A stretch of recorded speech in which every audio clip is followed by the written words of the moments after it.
अस्सलाम वालेकुम दोस्तों, मेरा नाम है एहसन आबिद और आप देख रहे हैं पाक इन्फो। दोस्तों, अल्लाह ताला ने कुर्रे अर्ज को बहुत सी मादनियात से नवाजा है। जमीन के अंदर पाई जाने वाली धातु में से सोने को सबसे ज्यादा अहमियत हासिल है और ये जमाने कदीम में भी इतनी ही अहमियत का हामिल था। इसका अंदाजा हमें माजी की दरियाफ्तों और साबका हुक्मरानों के मिलने वाले पोशीदा खजानों से होता है, जिनमें से एक वाफिर मिकदार में सोने, चांदी और हीरे जवाहरात होते हैं। अगर हम आज के दरियाफ्त होने वाले खजानों का तस्करा करें तो हमें अंदाजा होता है कि बिलाशुबा सरजमीन मिस्र एक ऐसा खिता है जहां सबसे ज्यादा खजाने पाए गए हैं। अभी ये खजाने कैसे थे और उनको किन बादशाहों ने मदफन कर रखा था, आज की इस खूबसूरत वीडियो में हम इस पर तफसील से बात करेंगे। सोना जवाहरात में सबसे ज्यादा इसलिए पुरकशिश होता है क्योंकि इसमें सबसे ज्यादा चमक पाई जाती है। यही वजह है कि आज तक इसका कोई नेमुल बदल नहीं। कदीम मिस्र में सोने को सबसे ज्यादा अहमियत हासिल रही है। मिस्री सोने को अपनी इबादतगाहों और शाही महलों को सजाने के लिए इस्तेमाल करते थे। 1901 में बरतानिया के एक अजीम माहिर आसार कदीमा ने मिस्र के सबसे पहले दौर हुकूमत, जो कि तकरीबन 3000 साल कबल अज मसीह का दौर था, वहाँ इसने एक मंदिर से लाश दरियाफ्त की जिसे किसी ने कोने में फेंक रखा था। जब उन्होंने इसके हाथ से पटियां निकाली तो उन्होंने देखा कि एक औरत की लाश है जिसने हाथों में कंगन पहन रखे हैं, जो कायरा के एक अजायब घर में आज तक मौजूद है। इससे पता चलता है कि उनकी पहली खिलाफत से ही सोने और जवाहरात की बड़ी अहमियत रही है। यही वजह है कि उनके मंदिरों पर बने खाकों पर भी उन्हें जेवरात में मलबूस देखा जा सकता है। इसी तरह वहाँ के मुख्तलिफ मंदिरों में सोने से बनी चीजें दरियाफ्त हो चुकी हैं। आसार कदीमा के मुताबिक ये उस दौर की बात है जब मिस्र का दारुल हुकूमत सानिस था। ये दूसरी और तीसरी सल्तनत के अदवार है जिनमें यहाँ पर सुनारों को बड़ी पजीराई हासिल हुई और उनके बनाए गए नक्शो निगार आज भी मिस्र के मंदिरों और उनकी रानियों के महलों में आम दिखाई देते हैं, क्योंकि उन्हीं अदवार के सबसे ज्यादा बाकियात आज के दौर में दरियाफ्त की गई हैं। मिस्री बादशाहों के तर्ज अमल के मुताबिक वो अपने ज्यादातर खजाने ऐसी दरिया जो खुश्क हो जाते थे या फिर सहराओं में छुपा देते थे, और ऐसा ज्यादातर जनूब के इलाके में पाया गया है। बरतानिया के माहिरीन आसार कदीमक 12वीं सदी के मलकाओं और शहजादियों के खजानों को दरियाफ्त किया गया है, जिससे पता चलता है कि उस दौर में भी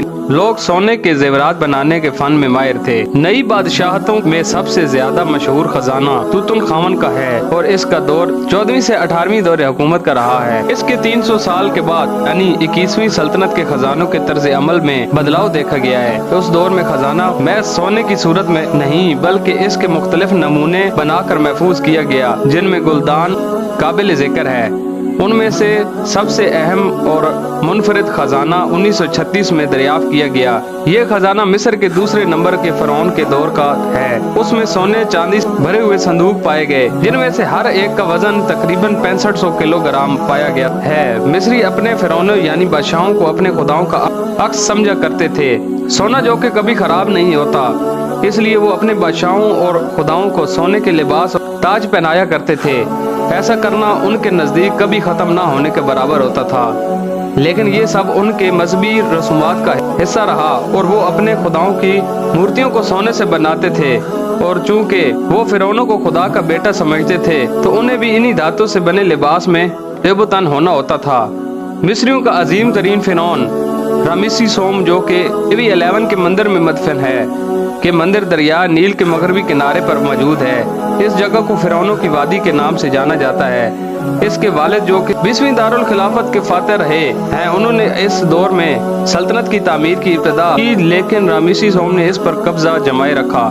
ऐसे तो सभी जानते हैं कि मिस्र के बादशाहों को फिरौन कहा जाता था, लेकिन कदीम मिस्री अपने बादशाहों को फिरौन नहीं कहा करते थे और ना ही मिस्र में फिरौन का लफ्ज बाज़ाब्ता तौर पर अपने बादशाहों को पुकारने के लिए इस्तेमाल किया जाता था, बल्कि वो अपने बादशाहों को और कई नामों से पुकारते थे, जैसे कि खुदा कहकर पुकारते थे। और मिस्र के नील के नाम पर जो सैलाब की सूरत में निकल आए थे, यानी दरियाए नील में जिस किस्म का सैलाब आता और उसी की नौइयत के मुताबिक जैसा सैलाब होता वैसा ही उसका नाम रख लिया जाता और उसी नाम से बादशाह को पुकारा जाता। लेकिन फिरौन का लफ्ज मिस्री जबान के फी ए से निकला है, जिसका मतलब है अजीम हवेली, यानी वो जगह जो बादशाह से निकली है।